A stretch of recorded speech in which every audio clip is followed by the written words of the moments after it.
এখন আমি তরকারি চড়াই দিব, তো আপনার সাথেই থাকেন।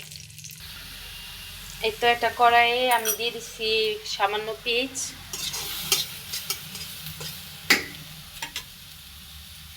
এখন দিয়ে দিব তেল।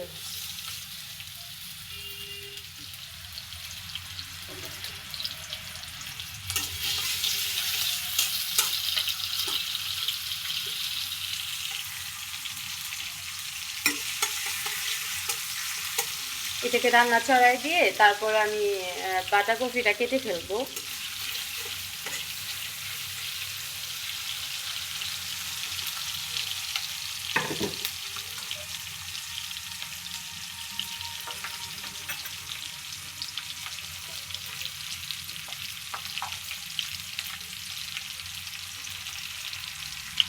সাইডে একটু আলুও দিব, এই সাইডে আলু কেটে রেখেছি।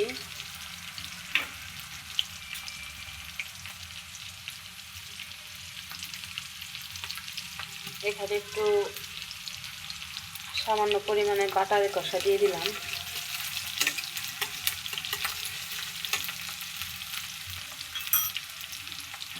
পরিমাণ মতন সামান্য একটু পানিও দিয়ে দিলাম।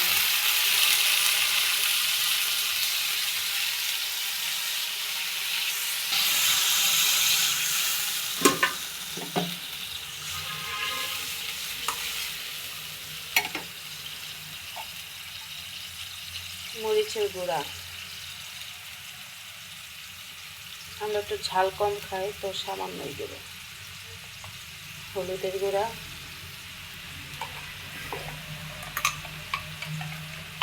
তারপর দিয়ে দিব ধনিয়ার গুঁড়া,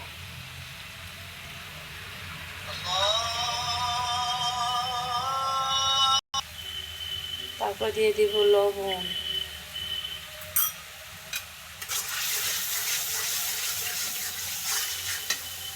আমি আলুটিকে একটু দিয়ে এটা তেলটার সাথে কষাবো।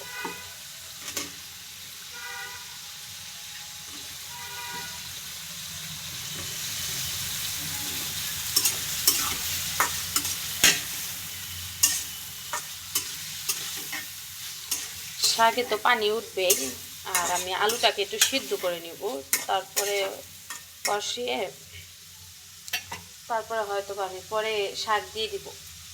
আর এখন ঢেকে দিচ্ছি, 5 মিনিট ঢেকে রাখবো, আলুটাকে সিদ্ধ করে পরে শাক দিয়ে দিব। এখন আমি এই পাতাকপিটা কেটে ফেলবো। আমার মেয়ে গেছে পাশের রুমে খেলা করতে, তো ওকে দিয়ে আসলাম।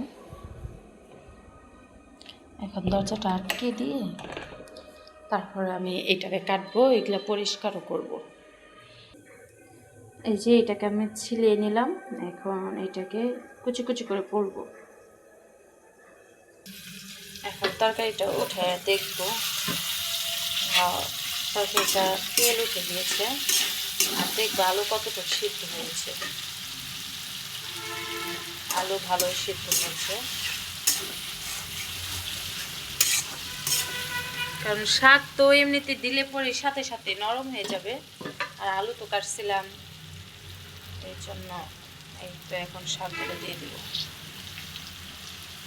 অল্প অল্প করে দিয়ে নেড়ে দিই।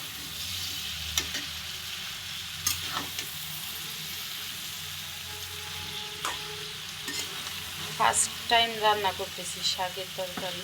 পালং শাকের তরকারি খাই, খাওয়ার পরেও ওটা ভালোই লাগে, কিন্তু এইটা দিয়ে কখনো খাই নাই। লাল শাক, ডাঁড়া শাক, এটা দিয়ে কখনো খাওয়া হয়নি ওইভাবে।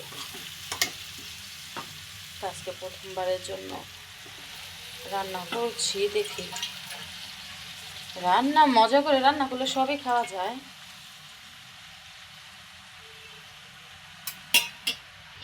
এখন এটাকে ঢেকে দিব। এই যে দেখেছেন শাকটা একদম পুরোপুরি হয়ে গেছে, মজে গিয়েছে।